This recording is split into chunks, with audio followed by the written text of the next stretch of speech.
मेरे सामाजिक परिवार के सभी सदस्यों और ये वीडियो देखने वालों को नमस्कार। ये मैं कह रहा हूँ ना कि सामाजिक परिवार, और ये जिस खबर पर मैं बात करने जा रहा हूँ, और हालांकि मुझे भी आज 4 दिन हो गए इस घटनाक्रम को, और उसके बाद मैं बात कर रहा हूँ। और ये कई बार दुर्भाग्य भी मुझे लगता है इस देश का कि भारत के कई हिस्से हैं जिनकी चर्चा मुख्य धारा का मीडिया या हम सारे पत्रकार उसके लिए दोषी हैं, वो नहीं कर पाते हैं।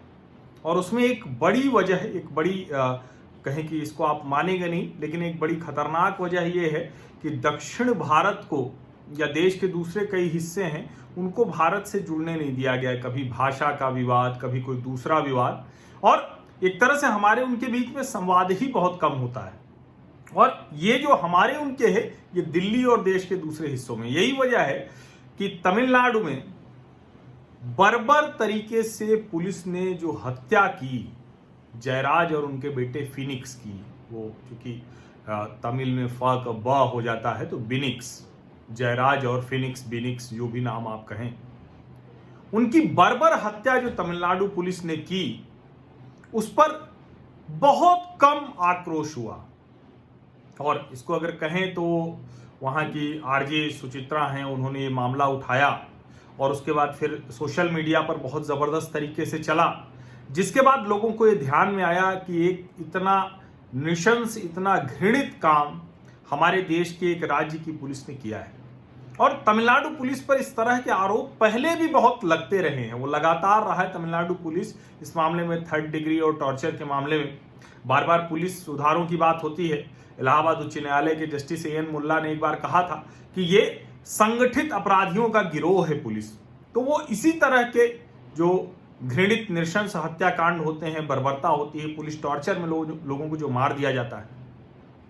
लेकिन ये जो कहानी है ये बड़ी मतलब हृदय विदारक तो है ही, ये हमारे सड़े हुए तंत्र की भी गवाही देती है। जो जाहिर है ये तूतीकोरिन की घटना है और उसको वहाँ पर चूंकि पूरे देश में जो लॉकडाउन है वहाँ ज़्यादा मामले हुए, तो वहाँ भी लॉकडाउन था, और उसकी समय सीमा को लेकर कहा जा रहा है कि उस समय से थोड़ा ज़्यादा समय तक उनकी मोबाइल फ़ोन रिपेयर की शॉप खुली रह गई, जो जयराज और उनके बेटे फिनिक्स। लेकिन कई लोग ये भी कह रहे हैं कि उन्होंने समय से दुकान बंद कर दी थी और पुलिस वाले उनको उठा कर ले गए, पिता को ले गए, पीछे पीछे बेटा भी गया, पिता को थाने में ले गए, थाने में उसको बुरी तरह से मारने लगे, बेटे ने मना किया, और जब मना किया तो बेटे को भी उन लोगों ने गिरफ्तार कर लिया और उसकी भी बुरी तरह से पिटाई की। और पिटाई इस तरह से की कि वो पूरी कहानी बताना वो मेरे लिए भी बड़ा कठिन होगा, लेकिन आप ये समझ लीजिए कि अमानवीय कृत्य किया। हाथ पैर तोड़ देना, मार देना, सर फोड़ देना, ये सब तो पुलिस करती ही रहती है, लेकिन अमानवीय कृत्य, उनके गुप्तांग में लाठियां डाल दी गई, उनको इस कदर पीटा गया कि जब वो ये पूरी घटना हुई और 20 जून को, और वहाँ जो सतनकुलम, ये जो पुलिस थाना है, वहाँ सतनकुलम थाने के बाहर उनके परिवार के लोग इंतजार करते रहे, और जब वो वहाँ से निकले सारी रात उनको पीटा उन लोगों ने। और किस कदर पीटा होगा कि जब वो निकले और जिला अस्पताल ले जाया गया तो जयराज की धोती, वेष्टी और जो बेटे फिनिक्स की पैंट थी वो पूरी तरह खून से तरबतर थी, सनी हुई थी।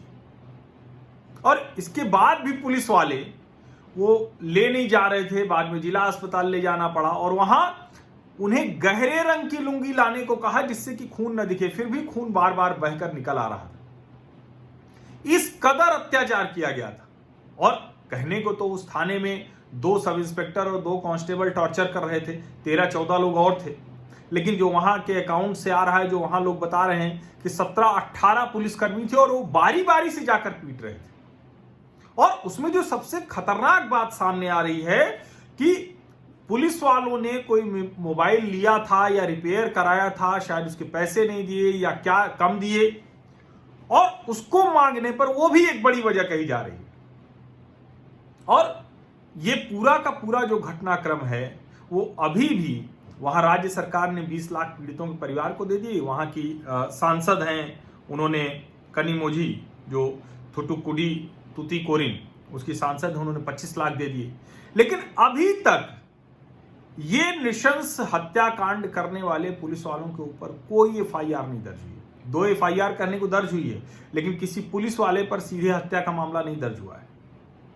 सस्पेंड कर दिए गए हैं सिर्फ 4 पुलिस वाले, पूरा थाना नहीं सस्पेंड किया गया। ये कमाल की बात। और सस्पेंड क्यों?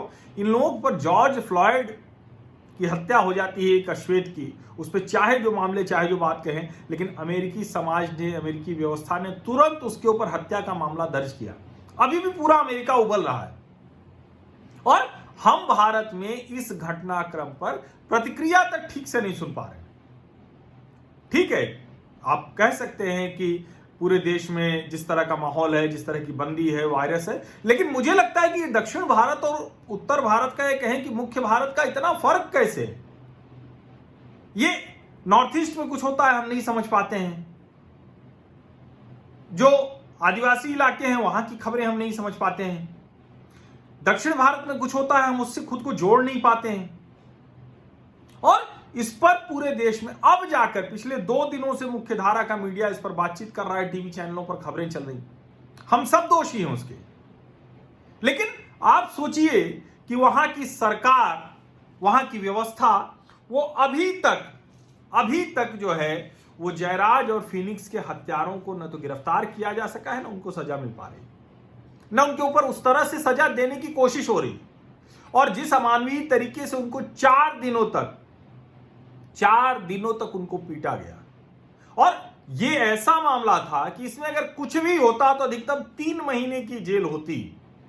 और कमाल ये है कि कहा जा रहा है जो जोसेफ हैं, जो जयराज के रिश्तेदार हैं, वो बता रहे हैं कि जब वो सतनकुलम की अदालत में गए, जिला अदालत में, तो जो मजिस्ट्रेट था उसने ऊपर से पुलिस वालों को हाथ हिलाया, यानी आश्वस्त किया, और मिनटों में फिर से रिमांड दे दी गई। रिमांड होम में जब वो ले जाए गए, जो वहां की सब जेल थी, तो उनके साथ फिर से अत्याचार हुआ। और उसी अत्याचार से वो अमानवीय जो पीड़ा थी, वो यातना थी, उसमें दोनों की जान चली गई। और क्या कहा जाए, मतलब ये जो पूरा मामला है, इसको खुद को मानवता शर्मसार हो रही है। पुलिस सुधारों की बात की जाती है, लेकिन ये तो पुलिस है ही नहीं है ना भाई, ये तो गुंडे हैं, ये तो अपराधी हैं। जहां आप हैं, जैसे हो सकता है इसके खिलाफ आवाज उठाइए। उन पुलिस वालों को, उन हत्यारों को सजा मिलनी ही चाहिए। देश का हर हिस्सा, किसी हिस्से में ऐसी घटनाएं क्या दिल्ली मुंबई में हो जाती या इवन उत्तर प्रदेश बिहार में होती, तो अभी तक पूरा मीडिया चीख कर चिल्ला रहा होता। ऐसा नहीं, कहीं भी कोई घटना हो तो उतनी ही नृशंस है, उतनी अमानवीय है, उतनी घृणित है। और तमिलनाडु पुलिस ने तो बर्बरता के मामले में सारे पुराने मापदंड ध्वस्त कर दिए, और बिना वजह।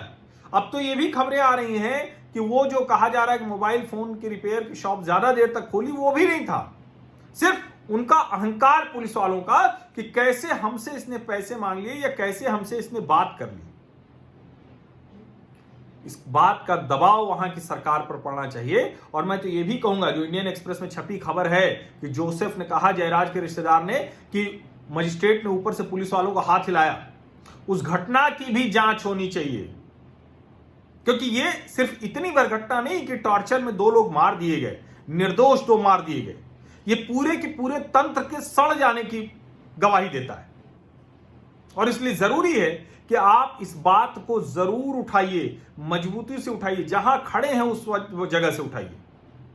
यकीन मानिए, जॉर्ज फ्लॉयड की हत्या हुई, जॉर्ज फ्लॉयड की हत्या के बाद तुरंत पुलिसकर्मियों के खिलाफ कार्रवाई हुई, अमेरिका में लोग सड़कों पर आ गए। हालांकि उसको बाद में उस आंदोलन को, ब्लैक लाइव्स मैटर को दूसरी तरफ लेके चले गए लोग, और अमेरिका में अव्यवस्था, अराजकता का शिकार बना दिया, लूटपाट मच गई। लेकिन इतना तो था ना कि उस पुलिस अधिकारी को, जो व्हाइट पुलिस अफसर था, उसके खिलाफ हत्या का मामला दर्ज हुआ। यहां क्यों नहीं पूरे थाने के खिलाफ हत्या का मामला दर्ज होता है? क्यों नहीं जिन्होंने टॉर्चर किया उनको तुरंत गिरफ्तार करके जेल में भेजा जाता है? Suspension is not a solution, और सस्पेंशन तो किसी तरह का दंड भी नहीं, suspension is not a punishment. किसी भी तरह से सस्पेंशन पनिशमेंट नहीं है। उनके खिलाफ कार्रवाई कीजिए, जनता में भरोसा दिलाइए, क्योंकि अगर पुलिस के ऊपर से जनता का भरोसा उठता है तो ये अराजकता की स्थिति को जन्म देता है। पुलिस सुधारों की बार बार बात की जाती है, लेकिन होते नहीं है। ऐसी घटनाएं, इसको इतना बड़ा आंदोलन बना दीजिए, इतना बड़ा मूवमेंट बना दीजिए कि ये जो पुलिस सुधारों की बात की जाती है सिर्फ कागजों पर न होकर सचमुच जमीन पर उतरे और दोबारा कोई निर्दोष जयराज और फिनिक्स वो पुलिस बर्बरता के शिकार नहीं हो, उनकी हत्या थाने में नहीं हो। बहुत बहुत धन्यवाद।